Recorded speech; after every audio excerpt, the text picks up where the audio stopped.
Yesterday's prophecies, today's headlines. This is the Hal Lindsey Report. And now, Hal Lindsey. Good evening and welcome to this edition of the Hal Lindsey Report. In the last few months, the world may have taken a giant step toward the kind of surveillance that will be necessary for the mark of the beast. Refugees have been the excuse.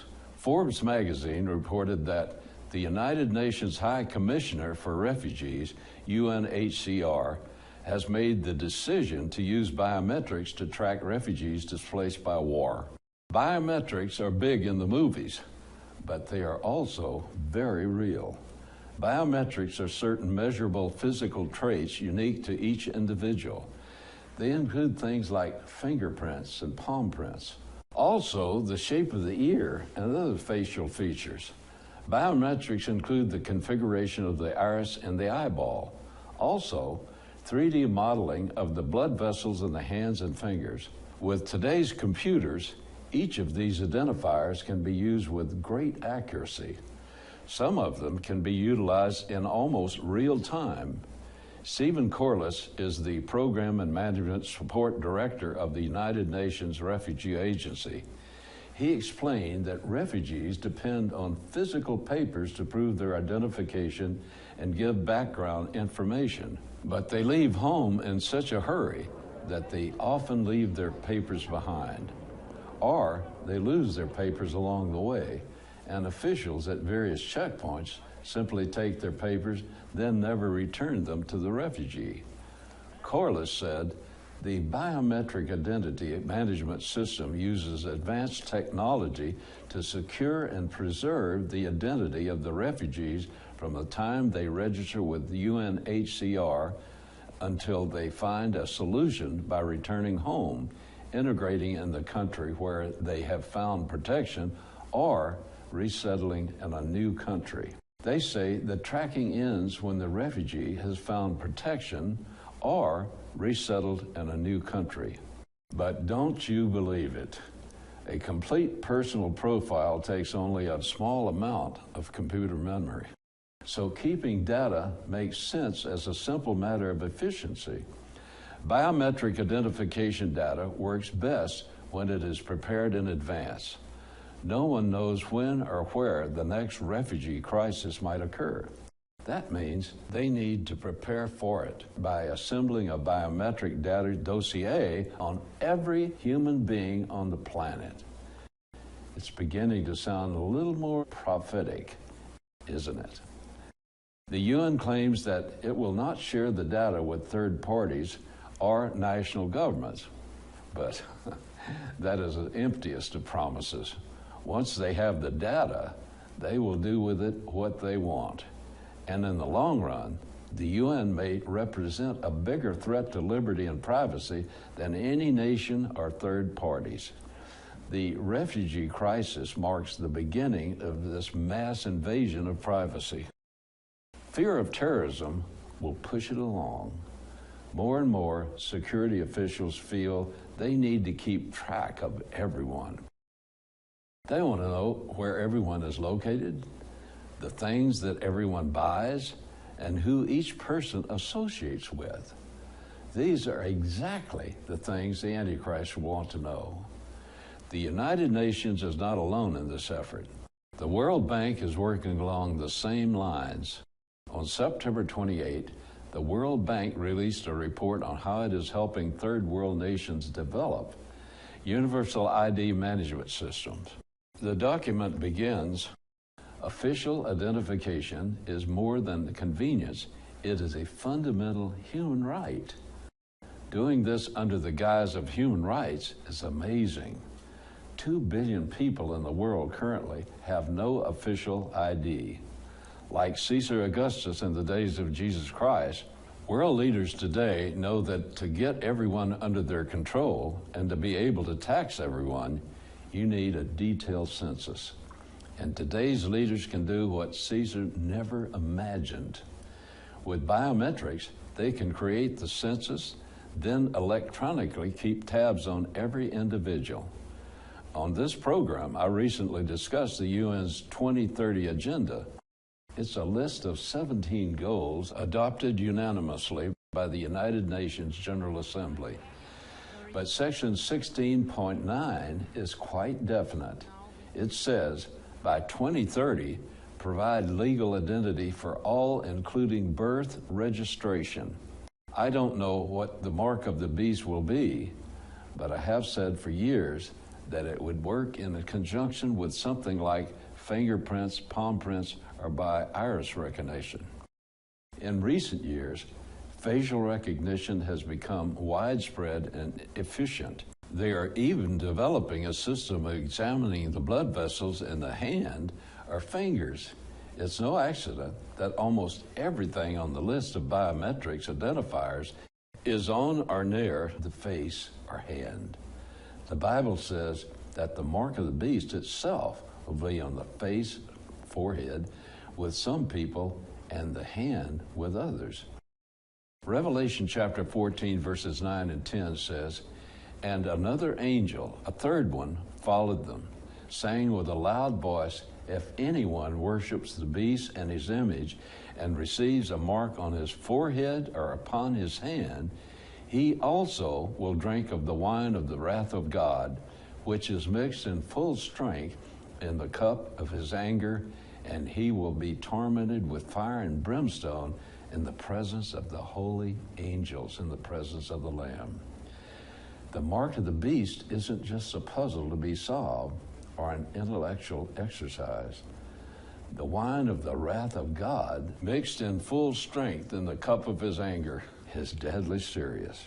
The Antichrist world economic system will be built around the mark of the beast. Revelation chapter 13, verse 17 says, "He provides that no one should be able to buy or sell except the one who has the mark, either the name of the beast or the number of his name." The mark of the beast will be more than an ID, so don't worry that you're already in the system. Those who receive the mark will choose to do so, and the Bible describes that choice as an act of worship. Don't expect a decree tomorrow telling you to go to the local courthouse and receive a mark in order to continue to buy and sell. But after the rapture of the church, after God has taken his people out of here, after the salt or preserving agent of the earth is removed, then this thing will be put into motion at light speed. It's all being set up right now. Jesus said of the last days, "Because lawlessness will abound, the love of many will grow cold." He was referring to lawlessness on two levels. First, to the individuals who flaunt the constraints of rules, especially God's rules, and then that of the whole societies. If you look at the United States over the last 40 years, one piece of good news stands out. The rate of violent crime has fallen significantly over the last few decades. In 1980, there were 10.2 homicides for every 100,000 people. By 2013, that had gone down to 4.5, less than half. That's a dramatic drop by any standard. Did people suddenly become nicer, or what?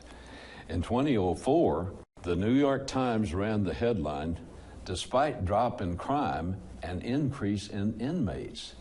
They wanted to know how there could be an increase in inmates even as violent crime went down. But the answer was obvious. Violent crime was down because more criminals were locked away. By 2013, the U.S. incarceration rate was 716 per 100,000 population, an extremely high figure. America houses 22% the world's prisoners. The high incarceration rate came in response to a high crime rate. Some proponents of weakening the drug laws blame the large prison population on marijuana laws. They've given the public the idea that most of the people locked up were caught by having a small amount of marijuana. That's not true. According to statistics readily available from the U.S. Justice Department, Most of the people in the U.S. prisons are there because they were convicted of violent crimes, primarily murder, manslaughter, aggravated assault, robbery, and rape. Most are not there because of any kind of drug offense. Over the last few years, the United States has been actively trying to lower the prison population. At this very moment, the federal government is in the midst of its largest ever prisoner release, 6,000 inmates released over just a few days. The federal government and most states have been systematically reducing prison populations all over the country. The results were predictable. As prison populations have been going down, violent crime has been climbing back up. Just this year, the murder rate in Milwaukee has risen 76%. In St. Louis, it's up 60%. In Baltimore, 56%. In Washington, D.C., 44%. It's the same story in many big cities. Lawlessness decreased when the lawless were locked up, but lawlessness in 2015 is headed back up with a vengeance. In the effort to reduce the prison population, the U.S. is doing something else that promotes yet another kind of lawlessness. The Justice Department has chosen not to prosecute certain crimes. Believe it or not, selling marijuana is illegal in every state of the Union, period. I know what you're thinking, but what about Colorado? What about other states where the drug has been declared legal for recreational purposes? Alaska, Oregon, and Washington. What about the 23 states where so-called medical marijuana is legal? The Federal Controlled Substances Act makes selling marijuana illegal in the entire United States. In 2013, the DOJ sent a memo to all federal prosecutors with the subject line, Guidance Regarding Marijuana Enforcement. The memo says, Congress has determined that marijuana is a dangerous drug and that the illegal distribution and sale of marijuana is a serious crime. The Department of Justice is committed to enforcing the Controlled Substances Act consistent with these determinations. But then the DOJ talks about using limited investigative and prosecutorial resources to address the most significant threats. It then lists those threats, but never mentions the sale of marijuana. In essence, the Department of Justice is telling us prosecutors that selling marijuana is against the law, but don't enforce that law. The Constitution mandates that the President takes care that the laws be faithfully executed. In the area of criminal law, a president does that through his Department of Justice. But the current president refused to prosecute those laws that he and his political constituents don't like. In the long run, that's even worse than the rising murder rate. When those charged with keeping the law choose to ignore the parts that they don't like, that is lawlessness on the institutional level. Prosecutors and police have always had some discretion in the enforcement of certain laws. Perhaps a policeman pulls you over for speeding. You give a reasonable explanation for why you're speeding, and he decides to let you off with a warning. It's important for law enforcement to have a degree of latitude because they face situations the law did not anticipate. But what if a mayor instructed an entire police force to stop enforcing laws against certain crimes because the mayor happened to dislike the politics of those laws? Or what happens if the mayor says to the police that they are not allowed to give tickets to his friends? What if a president does that? Last week, House Oversight Committee Chairman Jason Chaffetz submitted a resolution to impeach IRS Commissioner John Koskinen.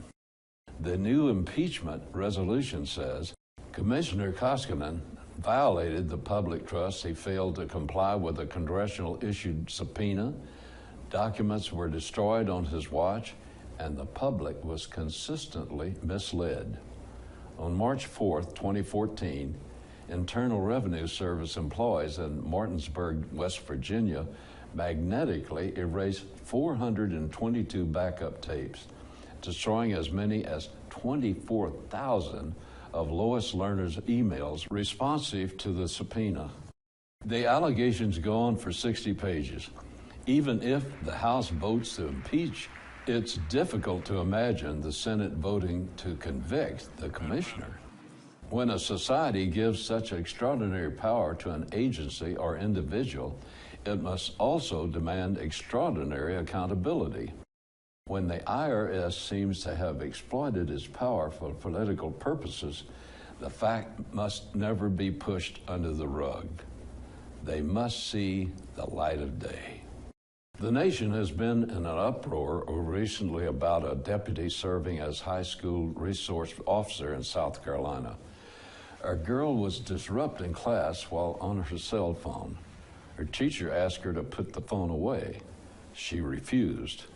A school administrator was brought in to help. Still, the girl refused to put away her phone or to leave the classroom. Not knowing what else to do, the educators called in Police Deputy Ben Fields, who was assigned to that school. It became his job to get her to the principal's office. She refused to get up. So what was he supposed to do? If she would not move, his only choice was to physically put his hands on her and make her move. She hung onto the chair. She struck him. The chair fell over backwards in the struggle. She kept hanging on to the chair, and finally, he extracted her and slid her across the room. There was no body slam, as some in the media have claimed. Watch the video. But Deputy Fields has been fired. The student is unharmed. In its outrage over the deputy's actions, America has missed a really important question. What is going on with our young people? Why did they think they can get away with refusing lawful orders from police officers? In too many cases, the answer is simply that they can get away with it. The community should have the officers back, but instead, it throws him to the wolves. It's a tough time to be a police officer in America. The media keep asking why a deputy would throw a girl across the room when the only thing she did wrong was talk on a phone. But that's ridiculous.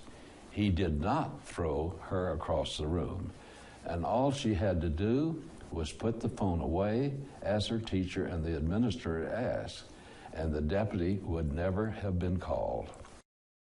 All she had to do when he got there was go with him to the principal's office. But several young men over the last couple of years have been killed when all they had to do was drop the gun or the knife. The media and politicians are teaching a generation of young men and women that they are heroic if they mouth off to teachers and other authority figures. They are training them to refuse a law officer's commands. And our communities, instead of backing up the police, are condemning them as murderers. That's how popular filmmaker Quentin Tarantino describes them. Our land is increasingly one of lawlessness, and as long as the police are considered the enemy, it will only get worse. But we should not be surprised. These are the last days. Jesus told us long ago that in the last days, lawlessness will abound. In this period of lawlessness, we need a special kind of faith, a faith that will endure and set us apart for the Lord's coming. In Hebrews chapter 11, verses 24 through 26, I'm going to read a kind of faith that we need to improvise and come with. By faith, Moses, when he had grown up, and that word grown up can mean become great also. And I'm going to read it that way. By faith, Moses, when he had grown up, refused to be called the son of Pharaoh's daughter, choosing rather to endure ill treatment of the people of God than to enjoy the passing pleasures of sin, considering the reproach of Christ greater riches than the treasures of Egypt, for he was looking to the reward. It's very important to follow the grammar of this passage because it's key to understanding it. The action of the main verb comes after the action of the participles. There are two participles that are prominent here: choosing and considering. And it must come before he refused to be called the son of Pharaoh's daughter, which is the main verb. You see, Moses had become great. He was at the pinnacle of his power. He had built a city. He had went to war with the Ethiopians that they didn't invade Egypt for a decade, for several decades. And he was known as a man of war, a man of politics, a man that could speak well, and he was known as a master at building buildings. And he was excellent. He had the whole world at his fingertips, because in that time, Egypt was worthy of the world's power. They had all kinds of things for people to enjoy themselves with. And Moses was at that pinnacle where he could have had anything. He was like a god. He could walk by and people would cry his name, Moses, Moses. He was truly like a god. And yet, we read in these verses the key to Moses' faith. He chose rather to endure ill treatment with the people of God than to enjoy the passing pleasures of sin. Now, he chose to do that. That was before he turned down being the son of Pharaoh's daughter. And considering, this is a word that means carefully considering things, thinking it over and carefully considering whether it's worthwhile. He considered the reproach of Christ, the Messiah, greater riches than the treasures of Egypt. And no nation had treasures like Egypt did. But he chose to follow Christ, and he chose the riches that were to come rather than the treasures of Egypt. He could have rationalized around and said, oh, well, I can still, from my pinnacle, do good for Israel, and I can still, in that place, abandon my time with other things and be Israel's guide. But no, he didn't rationalize it. He chose to have the reproach of Christ and consider greater riches than the riches of Egypt, which were enormous. Now, that's the kind of faith that God wants us to have. We're headed for a time of real lawlessness, a time of people spitting on us, a time when they're going to consider Christianity a very poor religion at the best. We need to believe in the treasures of Christ to come.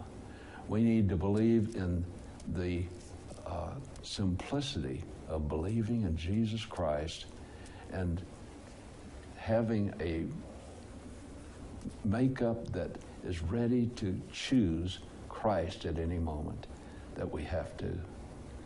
I pray that you will have a faith like that, and that you will choose to receive all of the things that the Bible tells us, and to endure the things that we have to to enjoy them, but they will certainly come.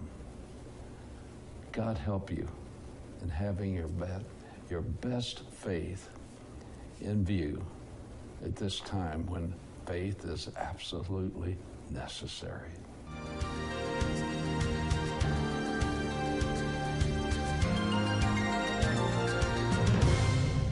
Well, that's it for tonight, folks.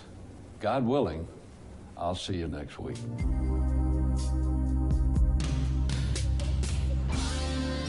You've been watching the Hal Lindsey Report. To support this program, send your tax-deductible gift to Hal Lindsey Media Ministries, P.O. Box 470470, Tulsa, Oklahoma 74147. You can also support this ministry online. Visit hallindsey.com or call 1-888-RAPTURE.